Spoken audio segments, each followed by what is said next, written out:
Bonjour et bienvenue sur Réconciline, je suis Rosemarie Richon, j'accompagne les femmes qui se sentent mal dans leur silhouette à se libérer de tout ce qui pèse sur leur confiance et sur leur réussite, les kilos mais aussi tout le reste. Euh, Aujourd'hui, je vais vous parler d'un sujet qui est essentiel, qui est la honte. Alors, ce sujet, il m'a été inspiré par une de mes clientes que j'accompagne actuellement et qui se sentait extrêmement honteuse d'avoir encore des compulsions alimentaires alors qu'elle voyait que parmi les personnes que j'accompagnais, il y en avait qui pouvaient travailler sur d'autres sujets, comme par exemple la détoxination, comme des sujets de saison, on va dire, pour les personnes qui ne souffriraient pas de compulsions alimentaires.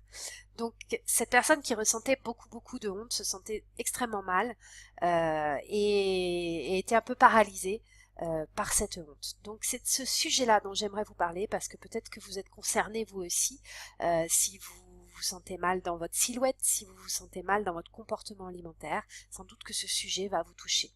C'est parti.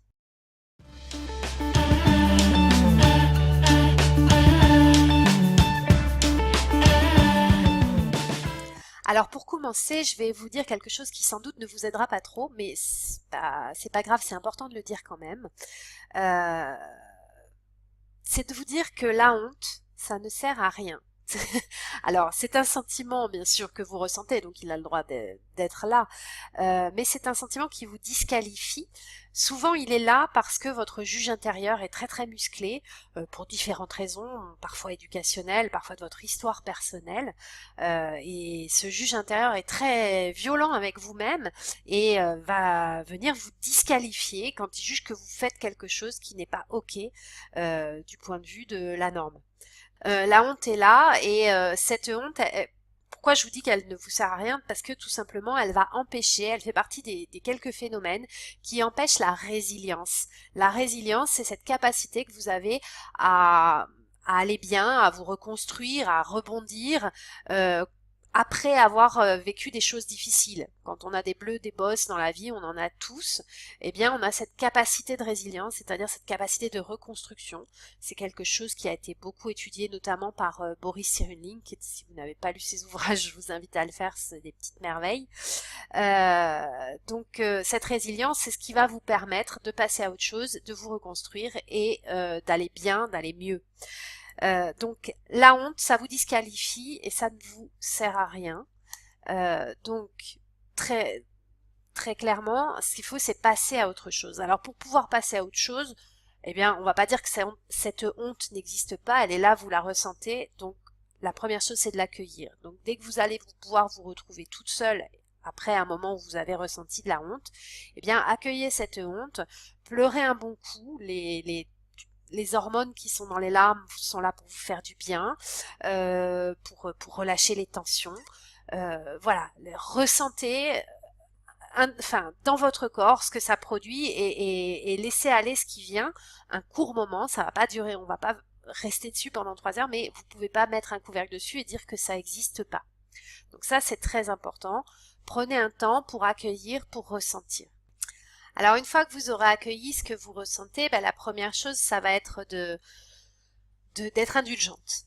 D'être indulgente avec vous parce que par exemple, reprenons l'exemple de cette cliente dont je vous parlais tout à l'heure, elle démarre juste l'accompagnement, donc il est bien évident que c'est normal qu'elle ait encore des difficultés avec sa relation à l'alimentation.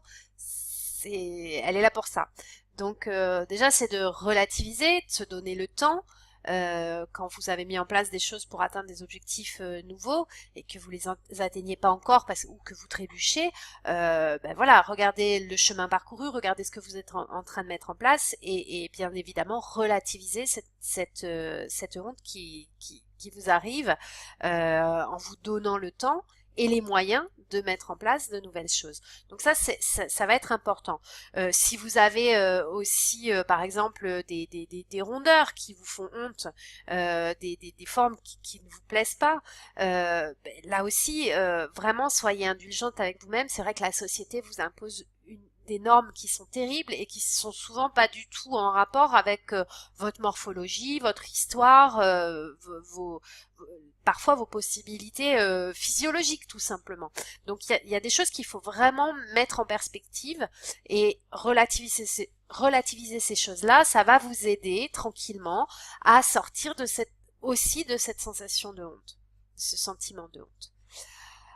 Enfin, une fois que vous avez accueilli, relativisé les choses et que vous les avez mis en perspective, vous pouvez de toute façon pas rester avec le sentiment dans lequel vous vous trouvez.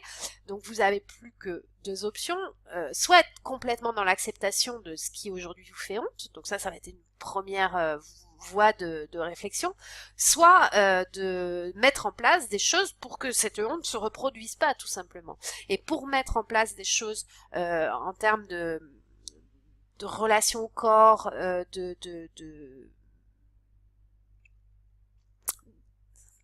et pour mettre des choses en place en termes d'amincissement, en termes de lignes, vraiment mon conseil, ça va être de passer par l'écoute de soi. Quelque chose que peut-être vous n'avez jamais mis en place, que sans doute si vous l'aviez mis en place, vous n'auriez pas les difficultés que vous avez aujourd'hui avec votre corps. Donc l'écoute de soi, l'apprentissage de soi, la connaissance de soi, ça va être une clé vers le changement et vers le fait de ne plus avoir honte. Alors je sais, c'est un énorme dossier, c'est un dossier qui est difficile à explorer seul, donc c'est pour ça que je vous engage la plupart du temps à le faire accompagner. Mais en tout cas, voilà la marche à suivre quand vous ressentez ce sentiment de honte. En 1, vous accueillez. En 2, vous êtes indulgente avec vous-même. En 3, vous mettez en œuvre une stratégie différente que celle qui vous a amené à avoir honte. Et en 4, vous passez à l'action. Voilà, je vous souhaite toujours le meilleur, prenez bien soin de vous et à très bientôt sur Réconcilie. Au revoir.